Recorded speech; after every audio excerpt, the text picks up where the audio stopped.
नहमदुहु व नुसल्ली अला रसूल करीम अम्मा बाद।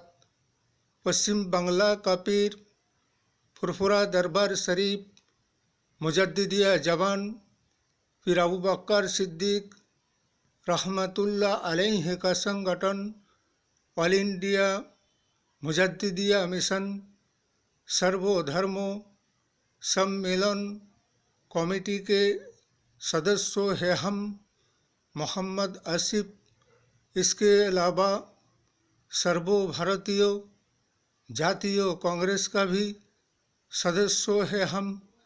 हिंदू मुस्लिम सिख ईसाई जैन ख्रिस्टान आदिवासी दलित हम सब है भाई भाई। मजहब नहीं सिखाता आपस में बैर रखना।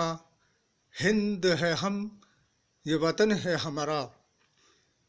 इसीलिए तो कहते हैं कि बंदा लाख बुरा चाहे तो क्या होता है, वही होता है जो मंजूरे खुदा होता है। रोशनी गर खुदा को हो मंजूर तो आंधियों में भी चिराग जलते हैं।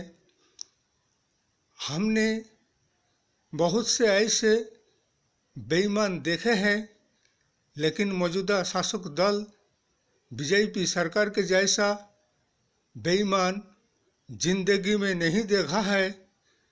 इसलिए कि ये बेईमानों का सरदार है और हमेशा दूसरे को बुरा कहने वाले और दूसरे पर विपक्ष पर निशाना साधने वाले, अपने बुराइयों को छुपाने वाले और दूसरे की बुराई करते फिरने वाले। इसलिए कि जैसे कि चुनाव के मौके पर अगर बीजेपी सरकार से पूछा जाए जो 335 करोड़ रुपया जो कि बीजेपी के बैंक अकाउंट में और पार्टी फंड में आया है, वो किन कंपनियों ने उनको पार्टी में और बीजेपी को चांदा दिया है, तो उनके 335 करोड़ रुपया कहाँ से आए, उसका अगर हिसाब उनसे मांगा जाए तो क्या बीजेपी सरकार उसके हिसाब दिखा सकता है भारतवर्ष के जनगण को और विरोधी पक्ष और विपक्ष को। और अगर कांग्रेस के अगर बैंक अकाउंट में 155 करोड़ रुपया है तो उसके लिए बीजेपी शासक दल क्या कहते हैं कि उनके बैंक अकाउंट को सील कर दिया गया और ना ही वो बैंकों से पैसे निकाल सकते हैं और ना निकाल कर अपने काम में लगा सकता है। इसीलिए कि इलेक्शन के मौके पर कांग्रेस सरकार के ऊपर ये 155 करोड़ के जो रुपया पर बैंक अकाउंट को सील कर दिया गया और उनको कहते हैं क्या कि हमारे बैंक के पास इतना रकम ही नहीं है जो कि इनको 155 करोड़ रुपया देंगे।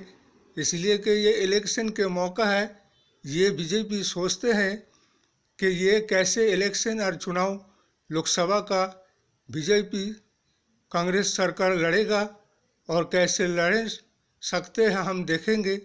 अरे कांग्रेस सरकार क्या इतना कमज़ोर है क्या? इसलिए कि वो तो चुनाव लड़ते आए हैं और लड़ते हैं और लड़ता रहेगा।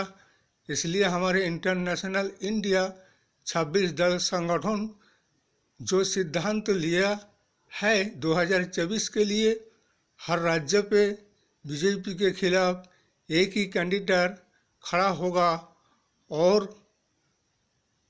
उसके बाद जो भी रिजल्ट आएगा वो तो बीजेपी को समझ में आ ही जाएगा। इसलिए जनगण को अब एक परिवर्तन बदलाव के तरफ आना है। आप भी अगर नहीं समझे तो कब समझोगे? इसलिए कि और भी कुछ देखने को बाकी रह गया है क्या? 10 साल से तो देख रहे हो बेरोजगारी, महंगाई, गरीबी, इसके सिवा भ्रष्टाचारी और नाइंसाफ़ी के सिवा और तो कुछ हाथ में आया ही नहीं है। जनगणों का और देश और समाज के भविष्य लाइफ को देवलिया और दिवाला कर चुका है। इसलिए कि आने वाले 2024 में आपके इलेक्शन निर्वाचन ईवीएम से नहीं बल्कि ठप्पा बैलेट पेपर से होगा। यही हमारे इंडिया गठबंधन 26 दल संगठनों से कहना है और सारे जनगण से भी यही कहना है। इस वीडियो को ज़्यादा से ज़्यादा लाइक दीजिएगा, शेयर कीजिएगा, सब्सक्राइब दीजिएगा। जय हिंद, जय भारत। मोहम्मद आसिफ।